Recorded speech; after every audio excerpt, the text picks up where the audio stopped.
আমার মনে হয় যেভাবে ৭১ সালে এই দেশের মুসলমান মুক্তিযুদ্ধ করেছে, যদি ইসলামপন্থী কোরআনপন্থীগণ রাষ্ট্র ক্ষমতায় যেতে না পারে, আরেকটা মুক্তিযুদ্ধের প্রয়োজন হতে পারে। তার কারণ বিশ্বব্যাপী ইহুদি খ্রিস্টান চক্র খেলা ফাইনাল করতে চাচ্ছে। সেটা কি? তারা আমাদের পার্বত্য চট্টগ্রাম, ভারতের মিজোরাম এবং মায়ানমার থেকে আরাকানকে ছিন্ন করে একটি খ্রিস্টান রাষ্ট্র বানাতে চায়। আমরা এক সাগর রক্তের বিনিময়ে তা হতে দিব না। সবাই মাথা বিক্রি করে, আমরা মাথা বিক্রি করতে পারি না, মাথা দিতে পারি। ওরা যে মাথা বিক্রি করে এটা দেখেন, কথা বলেন।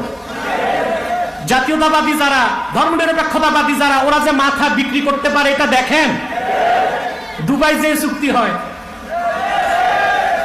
দিল্লি বসে চুক্তি হয়, লন্ডনে চুক্তি হয়, আমেরিকায় চুক্তি হয়। মুসলমান মাথা বিক্রি করতে পারে না, মাথা দিতে পারে।